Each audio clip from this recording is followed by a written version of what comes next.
begin. Good morning, everyone. I'm Shedorlaomar, an undergraduate student from the University of the Philippines, Open University, and I'm here to present to you my paper entitled Distance Heart's Gaze, Queer Representation and Riho Kudo's Let Me Hear It Barefoot, released in year 2021. So let's start. Next slide, please. So here's my table of contents.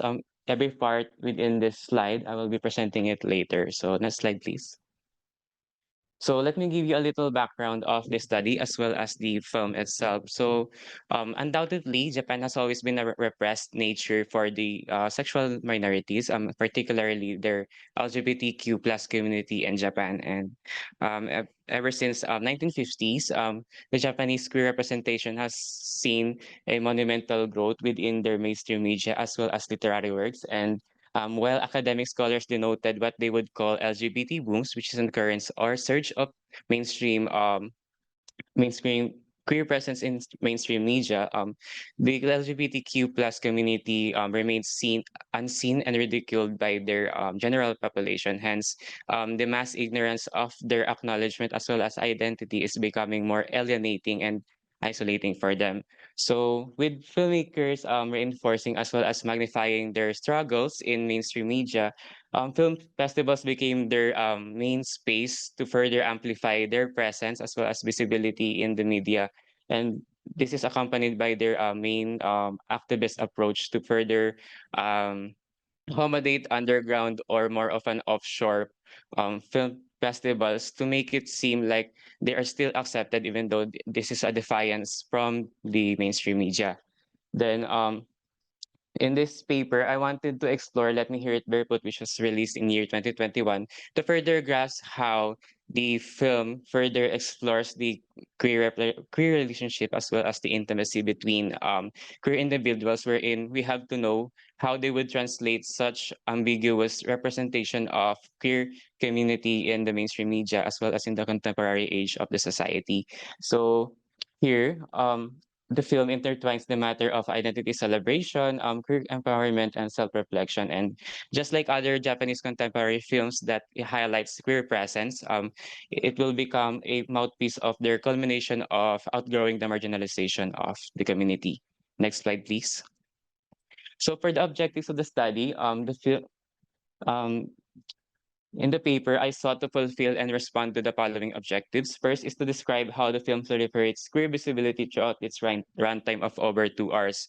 Then next is to determine the representation of queer characters utilized in reinforcing the narrative. And lastly, in what ways does the film challenge the existing discourse on queer representation? Given that there are abundances of films that explore the Japanese queer representation, I think it is significant to remember and acknowledge that even the simplest contemporary or indie films can further alleviate the gaps between their societal crisis as well as their identity crisis in the repressed nature of Japan. Next slide, please. So here are some of the related literature. So Talen denotes that heteronormativity is the presence or occurrence of LGBTQ culture and identities becoming attached with only urban or metropolitan spaces, meaning the only this is the stigmatized notion of queer identity in Japan, wherein LGBTQ plus individuals are more associated with how they interact in the metropolitan spaces. And hence, he claimed that several preceding or predecessor films already expounded on the capacity or capability of films to further alleviate such gaps as well as to utilize rural spaces to further uh, overcome the confinement of the representation in mainstream media, as well as to um, highlight how queer representation and queer intimacy can also thrive in spaces like strange and repressed circumstances, which equates to heterotopia. Then Alan Landwehr in year 2023 denotes queer platonic intimacy as a transformative disruption. I think it is one of the central themes in the film, wherein the film explores the fluidity and ambiguity of the queer relationship between the protagonists. And I think it's very important to highlight for a specific or a general audience like the Japanese general population. And it is an alternative for their heteronormative way of looking or approaching the sexual minorities' existence. And along with Wittenberg's study, I think it is possible for them to to equip queering Japan's political prospects to further improve as well as to aid the sexual minorities progressive movement towards amplifying their visibility as well as to face the societal crisis of the country in itself. And it is further to enhance their participatory nature in eliciting the necessary social change. Next slide, please. For the methodology, I utilized multimodal critical discourse analysis accompanied by the theoretical framework consisting of intersectionality and queer theory. So I used multimodal critical discourse analysis to further align such methodology to an complex or contemporary film like Let Me Hear It Barefoot, because Let Me Hear It Barefoot utilized several modalities like audio, especially with the art of foley, which is the beauty of making artificial sounds, which is also a central theme of the story. Then the paper also adapted very close three-stage analytic model, which was represented by the three categories, characterization, conflict, and themes amplifying queer visibility to further dissect how the film encourages the amplification or the improvement of their representation in films.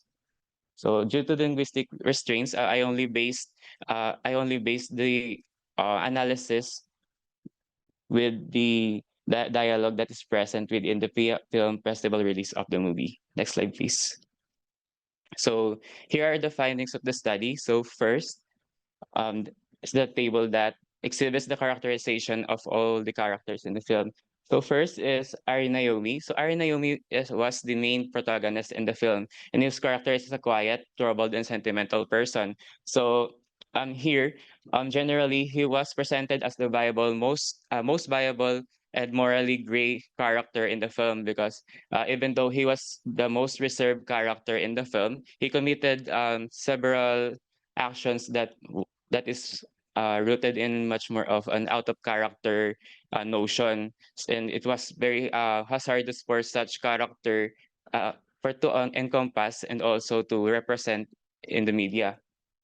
The next is Ian Asimaki. He was the other protagonist, and he was characterized as a stunned and spontaneous person. Out of the two protagonists, he was the most carefree and curious amidst all the challenges that they faced together in pursuit of their self-discovery and sexuality. He became the most calm about it. Then next is Takatsuki Sakuko, which was Naomi's female friend or partner. Sakuko became Naomi's partner at the end of the film, which was a confusing conclusion for this film since it was very ambiguous for them to rather not express his sexuality, which in retrospect, Naomi is presumed as a bisexual person. So she was characterized as a disillusioned and demure person because and that the entire time she assumed that Naomi would reciprocate her affection to him, and still they became partners at the end of the film, which was endangering for the representation of uh, queer individuals because it took a left turn from the narrative itself. Next is Yanase Midori, who was Maki's blind grandmother. She was characterized as kind and ambitious because she wanted Maki to explore the world, even though there was only a limited budget within her account. And she was always dreaming about having more prospects for her and her grandson. Then lastly, Arita Mutso, he was Naomi's father, and he was characterized as masculine and selfish because he was always antagonistic towards his son, who was Naomi, and he was always um, telling him to conform to what his father wants him to do, as well as to what he wanted him or what identity he wants his son to further engulf himself. Next slide, please. So for the conflict, here are the conflicts that were identified in the film, as well as how the characters or the homosexuality is constructed. So first, the main conflict was Naomi and Maki are confused about the relationship with each other, given that there was an ambiguity with their sexuality. It was constructed as heteronormative, wherein an individual must come out from his, her, or their shell to further confirm their sexuality to others. The next, the sub-conflicts in the main conflict. First is Naomi is hesitant to converse with his dad, Tamutso, and he was constructed as a closeted or oppressed individual because, as I've said before, it mirrors how Japanese queer individuals are further conforming due to how there is a limited space for them to liberate their own identities. And hence, in this part, Naomi is further uh, conforming due to his dad. Then Naomi is awkward with his female friend Sakuko, which was also constructed as heteronormative because it was presented in a way that it was also ambiguous and is a striking contrast in the film. Next slide, please. For the other some conflicts, Maki and Naomi pursue Foley to fulfill Midori's dream, which was inquisitive or curious because given that they only have a limited budget to try and find a way to fulfill Midori's dream, um, together they tried to make artificial sounds with a cassette tape as well as traveling around Japan. And lastly, Naomi commits theft and homicide to pursue their freedom and need of money, which is subversive. This is what I'm talking about when he was presented as a morally gray character because it was too out of character for him to engage in such behavior, and it resulted in them uh, encompassing a tragic storyline. So next slide, please. So last part for the findings. Here are the themes identified that presents or highlights queer visibility. So here are some of the character conversations as well as lines, but we will be focusing on the themes. So first, the first theme is peer pressure elicits coercion to gender conformity, especially in a repressed community wherein there is a mass ignorance concerning their identity or the sexual minorities. Um, the protagonists were also present in being coerced to conform to what others do as well as what others think they should be doing at the moment, and this took a confusing turn for both of the characters. Then next is overcoming otherness necessitates vulnerability, and I think it's one of the themes that presents the root of heteronormativity, wherein an individual must explicitly confirm how he, she, or they should represent themselves in the society instead of focusing or confining in ambiguity, which is also insensibility in queer community. Then next is queer individuals' difficulty in reciprocity and understanding of relationalities. The film recognizes that there is a struggle in between or among queer individuals to reciprocate as well as to grasp their relationalities with each other. Hence, this represents and it results to the concept of otherness by Halkitis. Next slide, please. Then, possibly the most important theme on queer visibility here is that queer love thrives in heterotopic circumstances. So, the film did a great job in presenting that queer love, queer intimacy, as well as queer identity can further thrive, survive, as well as foster in circumstances that is more of intersectional, as well as further engulf in crisis. And hence, um, here, queer visibility is further afflicted, but is still rooted in some notions wherein it is more of a heteronormative rather than homonormative, as well as hegemonic binaries. Next slide, please. Then free love does not necessitate reciprocity. While we understand that a relationship may require such reciprocity, in this film, they explored that even just the simplest interaction as well as simplest gestures of love does not equate to a reciprocity, and rather, the characters reaffirm that just the affection between them is enough, even though it's not expressed explicitly, which was also the point of platonic intimacy. And lastly, which is the most hazardous theme on queer visibility, is that queer love entails tragedy. This is one of the most stigmatized notion of queer representation all around the world because they would always encompass a narrative wherein queer individuals would pursue their self-discovery. Then at the end of the film, they will present a tragedy between the two characters and they will part ways, as well as to not encompass their identity. But still, the film recognizes that there is an ambiguity and fluidity when it comes to queer relationship as well as their queer identities. Next slide, please.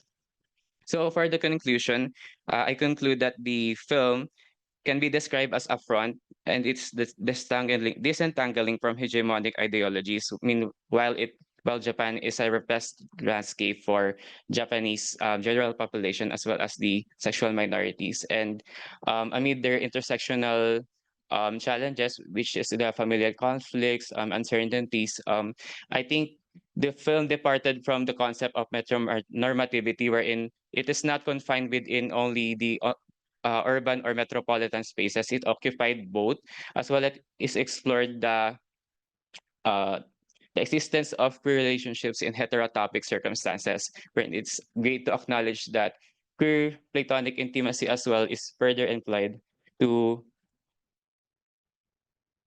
encompass a great or pleasant queer representation. And hence, I conclude that the only or primary recommendation is that filmmakers can play a crucial role in further portraying queer characters to bridge societal gaps and to further alleviate the queer notions that are more hegemonic.